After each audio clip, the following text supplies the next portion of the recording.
할렐루야 성도 여러분, 1월 14일 금요일입니다. 오늘 말씀은요, 창세기 5장 1절로 32절 말씀이고요.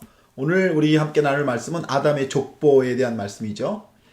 자, 오늘 말씀을 보니까 이 말씀의 1절부터 5절까지 이제 아담 족보의 시작에 대한 말씀을 하시면서 4절, 5절 말씀에 여러분 나눠드린 PPT를 보시면 이런 말씀이 나옵니다. 아담은 130세에 자기의 모양 곧 자기의 형상과 같은 아들을 낳아 이름을 셋이라 하였고, 셋을 낳은 후 800년을 지내며 자녀들을 낳았으며 그는 930세를 살고 죽었더라.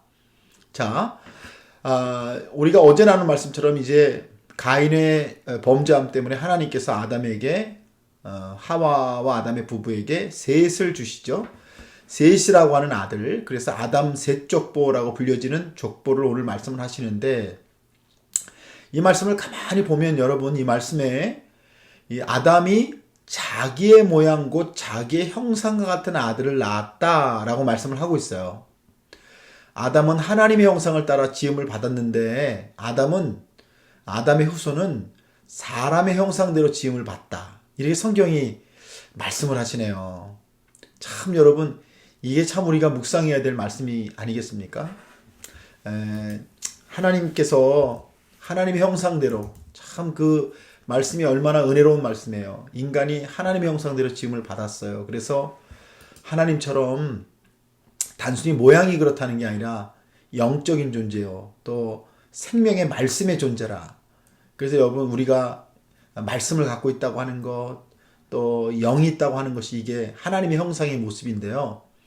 이걸 이제 여러분 아담의 후손들은 다 빼앗기고 사람의 형상대로 지음을 받았다라고 말씀을 하시는 거죠. 그래서 여러분, 우리가 이제 믿음 생활을 한다고 하는 것, 이것은 바로 예수님을 통해서 우리 안에 하나님의 형상이 회복되는 것을 말해요. 그러니까 하나님의 형상이 회복되는 게 믿음 생활이라고 할 수가 있죠. 우리는 그냥 교회를 왔다 갔다 다니는 게 아니라 믿음 생활을 통해 하나님의 창조를 회복하는 것이죠. 그렇죠? 그래서 하나님의 형상을 회복하는 것을 믿음 생활이라고 한다. 이렇게 돌아볼 수 있어야 할 줄 믿습니다. 그렇기 때문에 여러분과 제가 믿음 생활을 하면서 이 말씀을 적용해 보면 내가 세워야 될 하나님의 형상이 뭔가, 그죠? 나는 말씀의 사람인가? 나는 하나님의 영, 그죠? 성령이 거하시는 사람인가? 이렇게 돌아보면서 하나님의 형상의 회복이 이루어지고 있는지를 돌아보는 게 진짜 믿음 생활이고 신앙생활이고, 이게 교회 생활이다. 이런 말씀을 여러분과 나누는 것입니다. 오늘 두 번째 여러분 6절부터 27절 여러분 큐티집에 보시면 이제 말씀이 길게 낳고 이런 말씀이 나오지 않습니까? 이게 이제 아담 셋 족보의 자세한 이 족보를 기록하는데요. 특별히 이 말씀을 가만히 보면 돌아봐야 될 게 세 가지가 있습니다. 세 단어죠. 하나는 죽었더라. 자, 죽었더라는 말씀. 여러분 PPT 두 번째 페이지 보시면 죽지 않는 존재로 창조되었으나 죽는 존재가 되었다라는 게 성경의 말씀이시죠. 그죠? 아담 족보에 이제 죽었더라. 또 하나가 있습니다. 낳았다. 그죠? 누가 누구를 낳고. 자, 죽는 존재로서의 단절. 그걸 넘어서게 하시는 하나님의 축복이 뭐냐? 낳았더라. 그죠? 인간은 죽어요. 그러면 죽으면 이제 끝날 수밖에 없는 인간인데, 낳게 하시는 은혜를 따라서 이제 죽을 수밖에 없는 존재가 다음 후손들을 이제 잉태케 하는 하나님의 축복. 그래서 아담의 족보에서 가만히 보면 죽었더라와 낳았더라 라는 말씀이 이제 교차되면서 나오는 것을 우리가 돌아보면서, 바로 이런 것이구나. 우리가 죄로 말미암아 죽을 수밖에 없는 존재였지만 하나님의 은혜와 축복으로 이제 낫는 존재가 되어서 우리의 죄를 넘어서게 하시는 은혜를 주시는구나.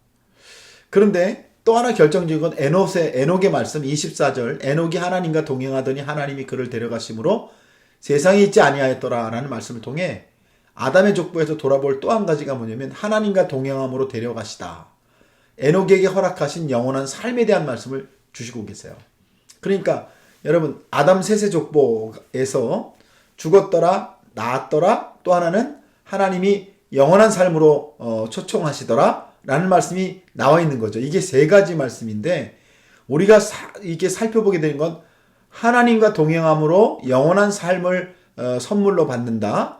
그죠? 영생이라는 말씀이 나오기 시작하는 게 바로 이 에녹의 말씀, 아담 족보의 에녹의 말씀인 것을 돌아보게 돼요. 그러니까 우리 같은 인생도 낳고 죽는 게 인생인데, 그런데 예수 그리스도 믿고 믿음 가운데 영생을 얻으면 여러분 우리가 영원한 삶을 얻게 되는, 이 땅에 사는 동안도 영원한 삶, 죽음 이후에도 영원한 삶의 은혜를 만나게 되는 것이 창세기가 말씀하시는 말씀이시죠. 그래서 이 말씀 우리에게 적용하면요, 하나님과 동행하는 삶을 살기 위해서 오늘 우리들이 죽었더라와 나았더라를 극복할 수 있는 우리 안에 은혜가 있어야 되겠어요. 그래서 우리가 이 영원한 삶을 위해서 버려야 될 게 무엇이고 세워야 될 것이 무엇인가 돌아보게 하시는 말씀이 오늘 이 아담의 족보에서 우리가 돌아봐야 될 세 가지 말씀이시다 라고 하는 것이죠. 그리고 이제 여러분 오늘 마지막에 28절부터 31절 사이에 노아가 등장합니다. 29절 보니까 이름을 노아라 하여 이르되 여호와께서 땅을 저주하심으로 수고롭게 일하는 우리를 이 아들이 안위하리라 하였더라 라는 말씀이 나와요. 노아는요, 쉬다, 그죠? 안식하다 이런 뜻입니다. 아담의 족보에 노아가 나왔어요. 아담의 족보에 쉼이 일어났어요.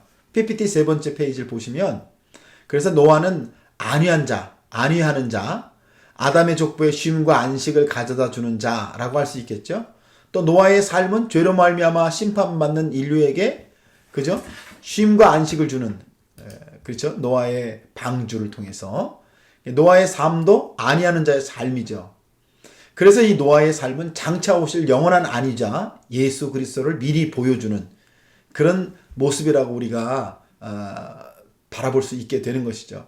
그러니까 노아 같은 사람이 안위하는 자가 하나 탁 나타나면은 노아라는 안위하는 자를 통해서 그의 족보가 쉼을 얻고 인류가 쉼을 얻고 또 예수 그리스도를 바라보게 하시는 은혜를 주시는 것.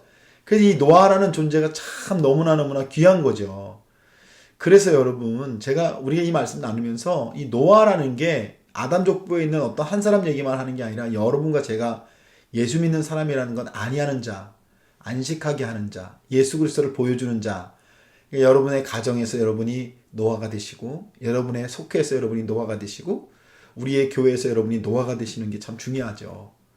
그래서 이 말씀 적용하면 나로 말미암아 일어나야 될 안위를 위해서 내가 해야 될 일을 무엇입니까? 하나님 우리를 안위하는 자로 부르신 거거든요.